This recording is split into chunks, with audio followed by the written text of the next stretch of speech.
Hello बच्चों, welcome to the chemistry zone. प्रकरण 4 chemical kinetics. गई काले આપણે ડિસ્કશન કર્યું હતું કે કોઈ કેમિસ્ટને જે ત્રણ પ્રશ્નો થાય કે બે પદાર્થો વચ્ચે રાસાયણિક પ્રક્રિયા થશે કે કેમ થશે, તો કેટલા પ્રમાણમાં થશે અને કેટલા સમયમાં પૂર્ણ થશે।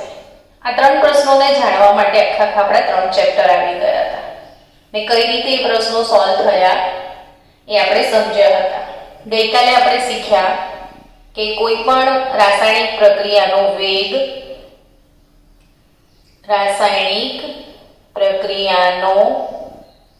વેગ જેને આપણે રેટ કહીએ છીએ, તો એ રેટ કઈ રીતે મળશે એવું સૂત્ર આપણે તારવ્યું, તો કે નિપજની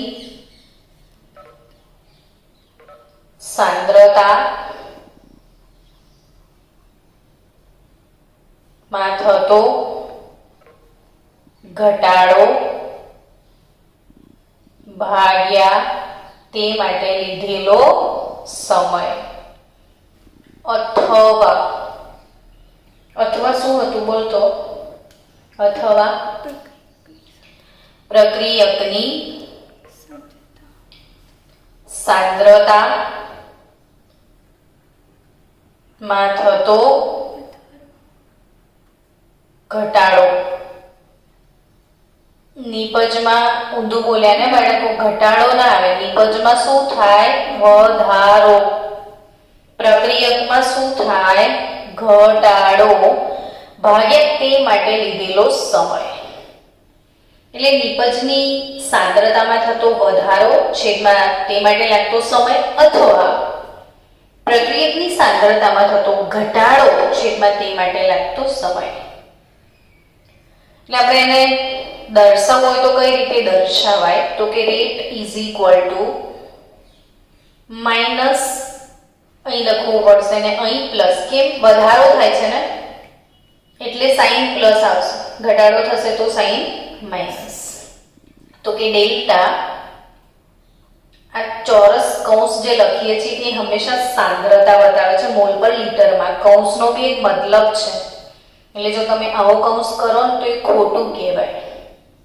એટલે આ કૌંસ શું બતાવે છે, સાંદ્રતા મોલ પર લીટરમાં, તો નિપજની સાંદ્રતા છેદમાં સમય અથવા પ્રક્રિયકની સાંદ્રતા delta r by delta t, જેનો તત્વયોગમિતીય ગુણાંક 1 હોય ને એવી પ્રક્રિયાઓના રાસાયણિક વેગ માટે આપણે આ સમીકરણ કાલે તારવ્યું હતું। તો અહીંયા સાથે સાથે એક વાત કરી લઈએ કે અલ્ટિમેટલી વેગ શું, સાંદ્રતા ભાગ્યા સમય, આવો જ અર્થ થયો ને। તો સાંદ્રતા નો એકમ બધાને ખબર છે મોલ પ્રતિ લીટર હોય છે ને, અને સમય તો કે જેવી જેવી પ્રક્રિયા કાલે ભણ્યા હતા, અત્યંત ઝડપી, ધીમી, અત્યંત ધીમી, તો અત્યંત ઝડપી પ્રક્રિયાઓ કદાચ નેનો સેકન્ડ, પિકો સેકન્ડમાં થઈ જાય, ઝડપી પ્રક્રિયાઓ મિનિટ, સેકન્ડ એવું લઈ શકાય, પણ ધીમી પ્રક્રિયાઓ માટે તો કે કલાક, અઠવાડિયું, મહિનો, વર્ષ, કશું પણ હોઈ શકે। એટલે અહીંયા સમય તરીકે જેવી જેવી પ્રક્રિયા, તો અહીંયા સેકન્ડ એટલે નેનો સેકન્ડ, પિકો સેકન્ડ, અથવા મિનિટ, અથવા મંથ, અથવા વર્ષ, વોટએવર, એટલે આપણે એકમ તરીકે એવું લખી શકીએ કે મોલ પર લીટર પર સમય જે લેવો હોય તે મિનિટ, સેકન્ડ, તમારી ઈચ્છા। તો આ વેગનો એકમ એ યાદ રાખવાનો છે આપણે। હવે આ વેગ જેનો તત્વયોગ મિતીય ગુણાંક 1 હોય એવી પ્રક્રિયા માટે આપણે લખ્યો હતો તો આ જ પ્રક્રિયા માટે સરેરાશ વેગ અથવા ત્વરિત વેગ એ કેવી રીતે શોધી શકાય? ત્વરિત વેગ અથવા સરેરાશ વેગ. તો સરેરાશ વેગ શેના માટે હોય છે? કોમન લોજિક છે ને કે તમે અત્યારે વાહન લઈને અમદાવાદ જવા નીકળ્યા છો, ધારો કે, તો શું તમે તમારું વેહિકલ ચાલુ કરો છો અને પછી અમદાવાદ પહોંચો છો, તે સમયના ડ્યુરેશનમાં શું દર વખતે તમારી સ્પીડ સમાન હતી? તો કે ના, જુદા જુદા સમયમાં સ્પીડ જુદી જુદી હોય. બંને એવું કે સિટી એરિયા આવ્યો છે તો બહુ બધું ટ્રાફિક હોય તો તમે વધારે સમય લઈ લેશો, ધીરે ધીરે જશો, જેવો જેવો રોડ એવી એવી તમારી સ્પીડ. એટલે સમયના દરેક ગાળા દરમિયાન તમારી સ્પીડ સમાન હોતી નથી. ચલો, તમને બહુ જ ભૂખ લાગી છે, તમે ખાવા માટે બહુ જ એક્સાઇટેડ છો, ઓવર ભૂખ લાગી છે ને તમારા સામે અચાનકથી બહુ જ મસ્ત એક મહારાજા થાળી આવે છે, જેમાં બધા જ તમારા ફેવરિટ વ્યંજનો છે. તો એ દૂરથી બી જોઈને કેટલું બધું મોઢામાં પાણી છૂટી જશે. ને પછી જ્યારે એ થાળી હાથમાં આવશે એટલે ઇનિશિયલી આપણે કઈ વાત પર હતા કે બહુ ભૂખ લાગી છે અને બહુ મસ્ત થાળી સામે છે, તો શરૂઆતમાં તમને બહુ જ એક્સાઇટમેન્ટ હોય એટલે ખાવાની સ્પીડ જોશો ને તો તમે તૂટી પડશો. ને પછી જેમ જેમ ખવાય ખાસું બધું, પછી એક સેચ્યુરેશન લેવલ આવે, પછી ધીરે ધીરે ડાઉન થઈ જશે સ્પીડ, હે ને? એમ કોઈ પણ રાસાયણિક પ્રક્રિયા શરૂ થાય ને, તમને કોઈ કહે કે હમણાં 10 ક્વેશ્ચન વાંચવાના છે તો તમે રીડ કરવા બેસો ને ત્યારે તમારો સ્ટાર્ટિંગ કેવો હોય? હાયર ધ જોશ, હે ને? જબરજસ્ત સ્ટાર્ટિંગ હોય ને પછી કલાક પછી બહુ બધા અવરોધ આવશે. એક અવરોધ બગાસા નામનું, બીજું અવરોધ એન્ટરટેનમેન્ટ, ખાસું બધું યાદ આવવા લાગશે, ધીરે ધીરે વાંચવાની સ્પીડ ઘટવા માંડશે. સેમ વે કોઈ બી રાસાયણિક પ્રક્રિયા હોય એ જુદા જુદા સમયના ગાળામાં જુદા જુદા વેગથી થાય. દરેક વખતે વેગ સમાન હોતો નથી, એટલે એનો હંમેશા સરેરાશ વેગ જ શોધવામાં આવે છે. અને ત્વરિત વેગ એટલે શું? તો કે રેન્ડમ કોઈ ટાઈમે, જેમ કે તમે તમારા ફાધર અહીંથી અમદાવાદ જવા નીકળ્યા છે, 8 વાગે નીકળશે, તો તમે પ્રિડિક્શન આપશો કે 9 વાગે ડાકોર હશે, આટલા વાગે અહીંયા હશે, આટલા વાગે અહીંયા હશે, એવું પ્રિડિક્શન. તો એમ રેન્ડમ 9 વાગે ડાકોર હશે, 10 વાગે અહીંયા હશે, પણ તમારે એ જાણવું છે કે 9 વાગે એક્ઝેક્ટ બીજી મિનિટે ક્યાં હતા, 9 વાગે 3જી મિનિટે 42મી સેકન્ડે ક્યાં હતા. તો એક પર્ટિક્યુલર રેન્ડમ ટાઈમે જો તમારે વેગ જોઈએ તો એ ત્વરિત વેગ કહેવાય. અને ખાસ યાદ રાખજો, ત્વરિત વેગ જે છે ને એ ફક્ત ગ્રાફ પરથી જ મળશે, ગણતરીથી નહીં મળે. જ્યારે સરેરાશ વેગ ગણતરી દ્વારા પણ મળી શકે અને ગ્રાફ દ્વારા પણ મળી શકે. તો સરેરાશ વેગ ગણતરી ગ્રાફ બંને રીતે મળશે, બટ ત્વરિત વેગ ફક્ત ગ્રાફ દ્વારા મળશે, ફક્ત ગ્રાફ દ્વારા. તો આપણે સરેરાશ વેગની વાત કરીએ કે આમાં ગ્રાફ કઈ રીતે દોરવાનું. તો કે પહેલા પ્રક્રિયા તો કરવી પડે ને.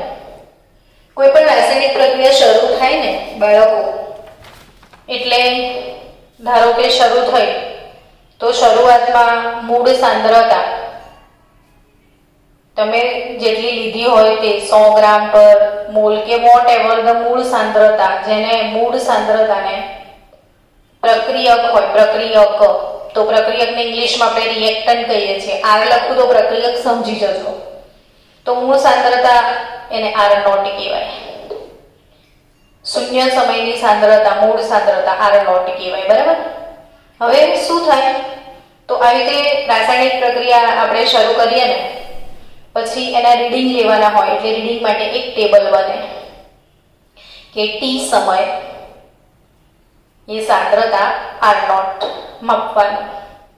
હવે 10 મિનિટ પછી તમે માપો છો તો કેટલો પ્રક્રિયક બચ્યો છે. શરૂઆતમાં 100 હોય ને પછી 98 ગ્રામ પર મોલ થઈ જાય. 20 મિનિટ પછી તમે માપો, ધારો કે 96 ગ્રામ પર મોલ છે. 30 મિનિટે તમે માપો તો ધારો કે 94 ગ્રામ પર મોલ છે. 40મી મિનિટે માપો છો તો માની લો કે 90 છે. તો શું સમય પર પ્રક્રિયાનો અભ્યાસ કરવાનો કે ભાઈ આટલી મિનિટે કેટલું છે, આટલી મિનિટે કેટલું છે, એવી રીતે.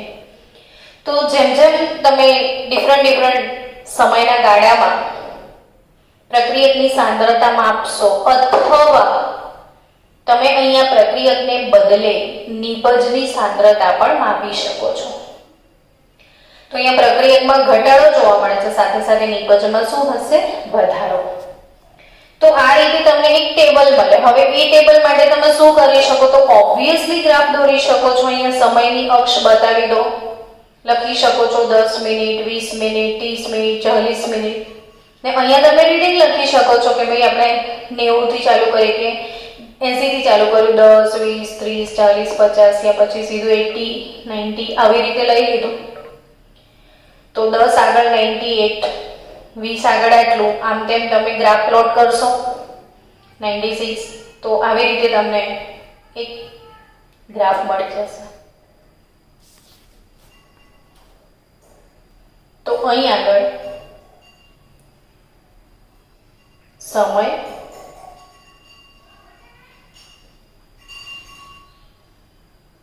ને અહીં આગળ પ્રક્રિયકની સાંદ્રતા.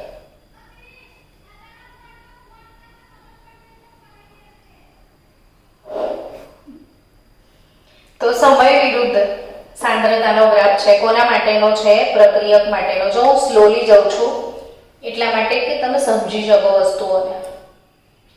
Same way if you want to draw graph for product तो आपको कोई मना नहीं करेगा, आप ड्रॉ कर सकते हो. तो આ નિપજ માટે તમે પ્લોટ મૂકી શકો છો.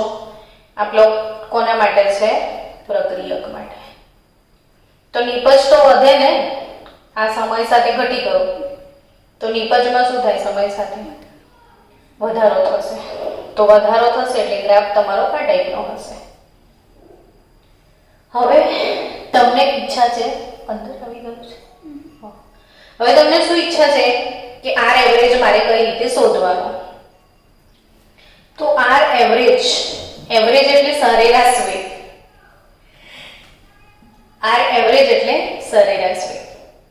તો હવે આ ગ્રાફ દોરી દીધો ને, તો તમારે અહીંયા કોઈ ટી સમય, આ સમય ટી થયો, ફૂટપટ્ટી મૂકવાની એટલે અહીંયા તમને સમય મળી જશે. મીનવાઇલ એ સમયે આડી ફૂટપટ્ટી મૂકીને જોઈ લેવાનું કે સાંદ્રતા C1 કેટલી છે. તો આ ટીની આ અંતિમ સમય હોઈ શકે એટલે C2 T2 થશે. ને કોઈ શરૂઆતનો સમય લો, અહીંયા ફૂટપટ્ટી મૂકશો ને એ સમય જોઈ લો કે 10 મિનિટ છે, 20 મિનિટ છે, 70મી મિનિટ છે, 80મી મિનિટ છે. ને ફૂટપટ્ટીથી અહીંયા સાંદ્રતા માપી લો તો C1. જો ઓબ્વિયસલી તમે જોઈ શકો છો ને કે C1 વધારે છે અને C2 ઓછી છે. તો આર એવરેજ ગ્રાફ પરથી આ રીતે શોધવાનો હોય છે. કોઈ બે અલગ સમયે કોઈ પણ બે અલગ સાંદ્રતા ગ્રાફ પરથી લઈ લો અને C2 - C1 upon T2 minus T1. ધારો કે આ 90 મિનિટ છે, આ 10 મિનિટ છે, તો અહીં શું લખશો? 90 ઓછા 10 અને C2 તો કે C1 ધારો કે 100 છે ને આ ધારો કે 10 છે, તો 10 minus 100 તમારું -90 આવશે. હવે કોઈનો વેગ માઇનસમાં તો ના જ લખાય ને, એટલે એ માઇનસને પ્લસ કરવા માટે હંમેશા આગળ માઇનસ, એટલે પ્રક્રિયકમાં ઘટાડો થતો હોય છે એટલે આગળ માઇનસ સિમ્બોલ, એટલે તમારો માઇનસ જવાબ અહીંયા પ્લસ થઈ જશે. એટલે ઓબ્વિયસલી અહીંયા તમે 10 - 100 લખશો. એટલે ઇન શોર્ટ આર એવરેજ કઈ રીતે મળે? તો આવી રીતે પ્લોટ પરથી કોઈ પણ બે C2 - C1 T2 - T1. પણ મને આર ઇન્સ્ટન્ટ જોઈએ છે. આર ઇન્સ્ટન્ટ એટલે ત્વરિત વેગ જોઈએ છે. ત્વરિત વેગને મેં શું કહીશ? R instant. તો આર ઇન્સ્ટન્ટ હું કઈ રીતે માપી શકું?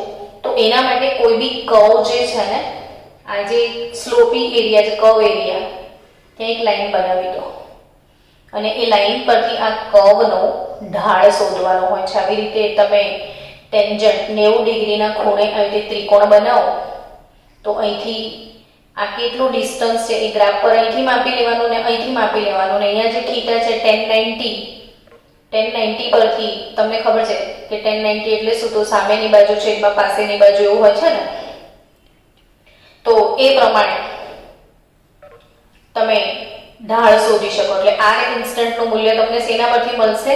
ઢાળ પરથી. તો હંમેશા યાદ રાખો કે આર ઇન્સ્ટન્ટ એટલે ઢાળ એટલે -d/dt. ડેલ્ટા, આપણે ડેલ્ટા એટલે ફેરફાર, તો અવિકલનીય ફેરફાર હોય તો d/dt લખી શકાય અને ડેલ્ટા તમે સમજી શકો છો.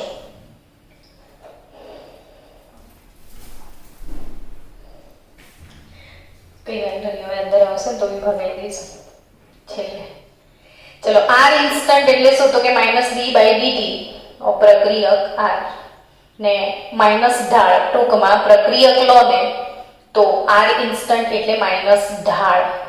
આર ઇન્સ્ટન્ટ એટલે ત્વરિત વેગ. હા બાળકો, એની વેલ્યુ ક્યાંથી મળે? તો માઇનસ ઢાળ પરથી.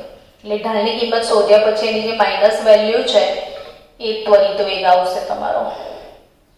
હવે નિપજ તો સેમ. નિપજમાં બી એવું કરવાનું કે કોઈ શરૂઆતની T1 સમયની સાંદ્રતા માપી લો C1, કોઈ અંતિમ T2 સમયની સાંદ્રતા માપી લો C2. તો અહીંયા તમારો વેગ થશે આર એવરેજ બરાબર શું થશે? તો કે again C2 - C1 T2 - T1. ને અહીંયા જો C2 વધારે છે C1 ઓછો છે. C2 - C1 ઓબ્વિયસલી પોઝિટિવ આવવાનો છે, એટલે નેગેટિવ લેવાનો કોઈ મતલબ નહીં. તો અહીં ડેલ્ટા R/ડેલ્ટા T એવો મતલબ થયો. ને આર ઇન્સ્ટન્ટ જોઈતો હોય, આર ઇન્સ્ટન્ટ એટલે ત્વરિત પ્રક્રિયા વેગ, તો આ જે કર્વ એરિયા છે એનો ટેન્જન્ટ તમારે નીકાળી દેવાનો. ને એ જે ઢાળ છે એ dp/dt કહેવાય.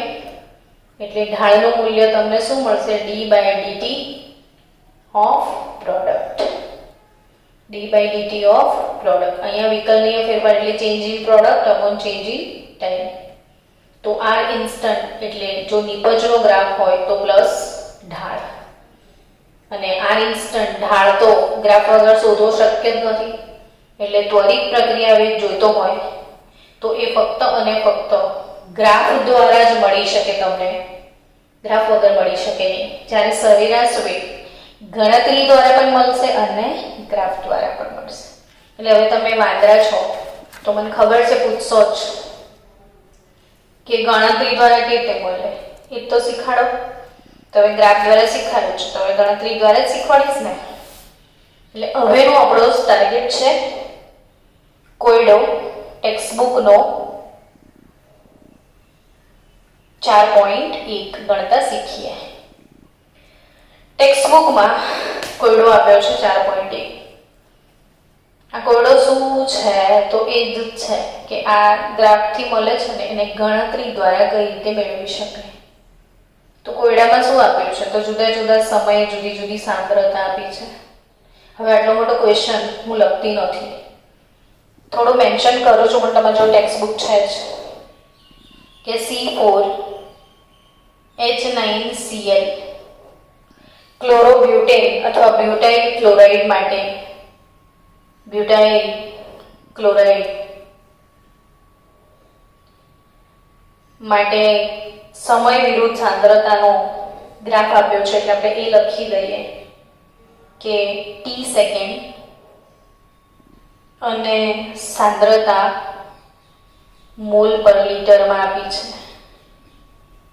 તો ટી સેકન્ડ સાંદ્રતા મોલ પર લીટરમાં 0, 50, 100, 150, 200, 300, 400, 700 અને 800 એટલે ડિફરન્ટ સમયે સાંદ્રતાનો માપ આપી દીધું છે. મેં કીધું હતું ને હમણાં કે કોઈ પણ પ્રક્રિયા માટે આના પરથી ગ્રાફ બી દોરી શકાય, આના પરથી ગણતરી બી કરી શકાય. હવે સાંદ્રતા આ પોઈન્ટ 100 છે, પછી તો ઘટવાની જ છે ને. 0.0905, 0.0820, આ 0.0741, 0.0671, 0.0549, 0.0439, 0.0210 અને 0.017. એટલે delta r by delta t. આપણે દાખલામાં એવું કહે છે કે સરેરાશ વેગ ગણો. શું ગણવા કહે છે? સરેરાશ વેગ ગણો. સરેરાશ વેગને આપણે શું કહીએ છીએ? R average. કઈ રીતે મળે આર એવરેજ? તો કે આર એવરેજ એ delta r by delta t વડે મળી જાય. તો બહુ જ સિમ્પલ વાત છે. ધારો કે T1 બરાબર 0 સેકન્ડ. હા, શેમાં આપ્યો છે? મોલ પર લીટર. ટી સેકન્ડ છે કે મિનિટ? એવું કઈ લખ્યું જ નથી. અચ્છા, ટી સેકન્ડ છે. તો 0 સેકન્ડ. જો આ પહેલી T1 બરાબર 0 સેકન્ડ લઈ લો તો T2 બરાબર કેટલી સેકન્ડ આવે? 50 સેકન્ડ આવે ને છોકરાઓ. T1 બરાબર 0 સેકન્ડ તો T2 બરાબર 50 સેકન્ડ આવે. તો T1 સેકન્ડે સાંદ્રતા C1 કેટલી છે બોલો? તો 0.100 છે ને. તો T2 સેકન્ડે સાંદ્રતા C2 કેટલી છે? તો 0.0905 છે. તો સિમ્પલી આર એવરેજ કેવી રીતે મળે? તો કે C2 minus C1 upon T2 minus T1. તો C2 minus C1 upon T2 minus T1. તો C2 0.095 આવશે ને. કેલ્ક્યુલેટર તમે જોડે રાખજો. 0.0905 minus 0.100 upon T2 minus T1. તો 50 માઇનસ 0 એટલે 50 સેકન્ડ થાય. તો ઓબ્વિયસલી તમને આન્સર મળી જશે. આર એવરેજ કેટલો આવશે?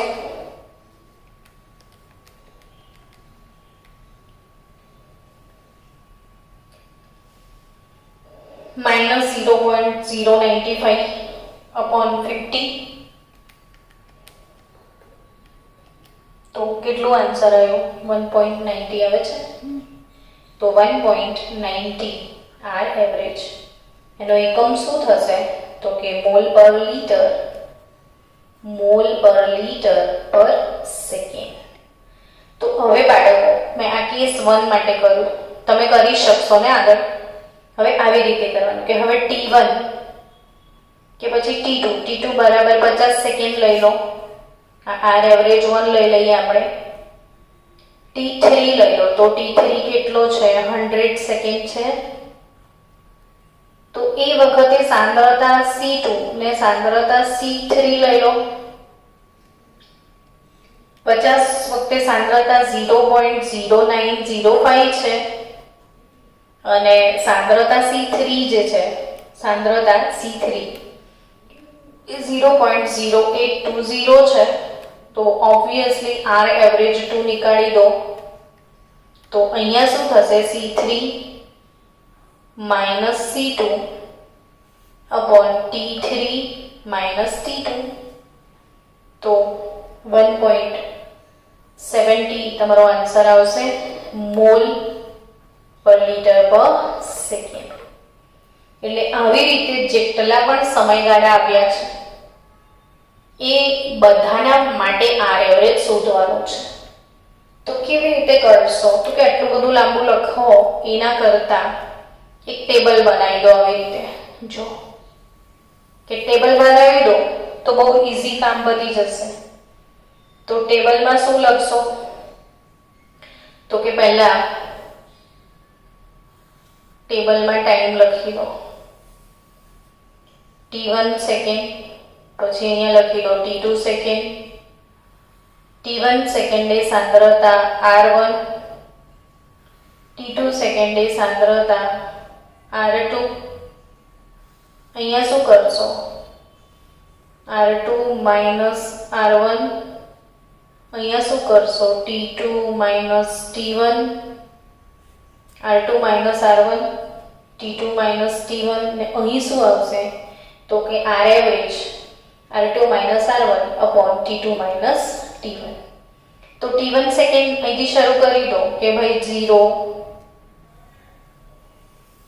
તો t1 સેકન્ડે સાંદ્રતા r1 લખી દો. કેટલી છે? 0.100. સમજી ગયા? તો આ 100. તો એ વખતે સાંદ્રતા 50 છે ને, સેકન્ડથી 50. તો અહીંયા સાંદ્રતા લખી દો 0.0905. 50 પછી શું લખશો? તો 100. તો એવી જ રીતે 0, 50, 100 એવું બધું લખી દો. અહીં શું કરશો? t2 50 થી ચાલુ કરો. 50, 100, 150 આવી રીતે. તો અહીંયા 50 આગળ સાંદ્રતા કેટલી છે? 0.095. તો t2 માટે r2, 100 માટે r2. સમજી ગયા? હવે શું કરશો? તો કે r2 માઇનસ r1. અહીંયા શું? તો t2 માઇનસ t1. અહીંયા શું? તો r2 minus r1 upon t2 minus t1. તો આ રીતે તમને હોમવર્ક આપું છું. આખો દાખલો ગણીને મને હોમવર્ક મોકલજો. તો આર એવરેજ સરેરાશ પ્રક્રિયા વેગ એને ગણતરી દ્વારા કઈ રીતે ગણી શકાય એ આપણે શીખ્યું. હવે સ્ટુડન્ટ, આ તો થઈ ગણતરી દ્વારા સરેરાશ પ્રક્રિયા વેગ આર એવરેજ શોધવાની વાત. પણ જો તમને આર ઇન્સ્ટન્ટ શોધવું છે, આના માટે આર ઇન્સ્ટન્ટ, તો ગ્રાફ જ દોરવો પડે. અને એ ગ્રાફ તમારી ટેક્સ્ટબુકમાં આપ્યો છે. હું અહીંયા ડ્રો નથી કરતી. ગ્રાફ સમજો કે આ ગ્રાફ કઈ રીતે. તો કે અહીં સમય લીધો છે અને શું લીધી છે? સાંદ્રતા.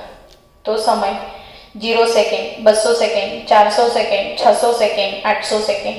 બરાબર? અને સાંદ્રતા 0.02, 0.04 એ રીતે સાંદ્રતા. પછી પ્લોટ કરવાનું કે 100. તો અહીંયા તમને આપ્યું છે કે 0 મિનિટે આટલી સાંદ્રતા, 50 મિનિટે એટલે 0 એ આટલી સાંદ્રતા છે 100. તો 0 એ 100. પછી 50મી મિનિટે જે પણ સાંદ્રતા હતી એ આટલી, 100 મિનિટે જે હતી એટલે બધા પોઈન્ટ્સ મૂકીને ગ્રાફ દોરતા તમે શીખ્યા છો ને? ગ્રાફ દોરતા શીખ્યા છો ને તમે? ક્યારેક દોર્યો હશે ને ગ્રાફ? ઓકે. તો આ જુદા જુદા પોઈન્ટ્સ મૂકીને આ ગ્રાફ ડ્રો કરી દેવાનો આવી રીતે. હવે આપણે આર ઇન્સ્ટન્ટ કઈ રીતે લાવવાનું? તો કે આર ઇન્સ્ટન્ટ શોધવા માટે તો આપણે ઢાળ શોધવો પડે. તો ધારો કે અહીં આગળ 600 સેકન્ડે મને આર ઇન્સ્ટન્ટ શોધવાની ઈચ્છા છે. કઈ સેકન્ડે?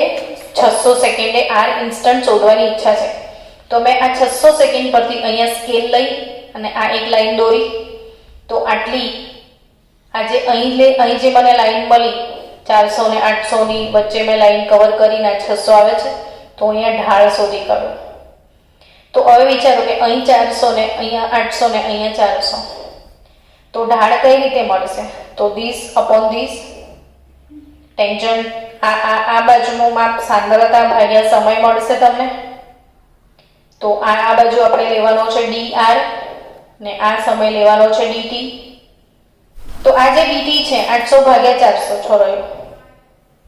તો એ કેવી રીતે થશે? તો તમારે અહીં શું કરવાનું છે? સમય 800 ઓછા 400 લેવાના છે. જો આ 800 છે ને આ 400 છે. કાઢીને બંધ કરી દે. સ્ટુડન્ટ્સ આ ધ્યાનથી જુઓ કે આ આટલું અહીંયા 800 છે, અહીંયા 400 છે. તો આ ડિસ્ટન્સ કેટલું? તો 800 - 400 એટલે 400 સેકન્ડ આવી. ને આ અંતર કેટલું? તો કે આ 0.02 થી નીચે છે અહીંયા. તો અહીંયા તમારી જોડે તો ગ્રાફ પેપર હશે એટલે તમને અહીંયા એક્ઝેક્ટ વેલ્યુ મળી જશે. તો અહીંયા વેલ્યુ છે 0.0165 ને અહીંયા આ 4 થી અહીંયા થોડું ઓછું છે અને આમ લંબાવવાનું. તો એ વેલ્યુ છે -0.037. તો આ રીતના ઓવરઓલ આન્સર 5.12 ગુણ્યા 10⁻⁵ મોલ પર લિટર પર સેકન્ડ તમને ઢાળની વેલ્યુ મળશે. એટલે ટૂંકમાં ઢાળ આ જુદા જુદા સમય તમારે અહીંયા ઢાળ શોધવો છે આ વેલ્યુ. તો અહીંયા આ રીતે લાઈન દોરવાની ને અહીંયા આ રીતે ઢાળ શોધવાનો. તો આ બંને વચ્ચેની કિંમત ને આટલા બંને વચ્ચેની અહીંથી કિંમત લઈ લેવાની. તો આ ઇન્સ્ટન્ટ ઢાળ બધી કઈ રીતે શોધાય એ પણ સમજી લીધું. તો ટૂંકમાં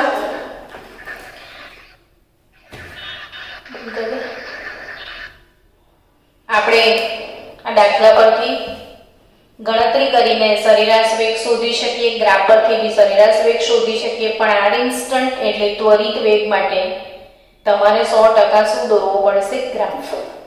તો ક્લિયરલી આઈ થિંક સમજ પડી ગઈ હશે.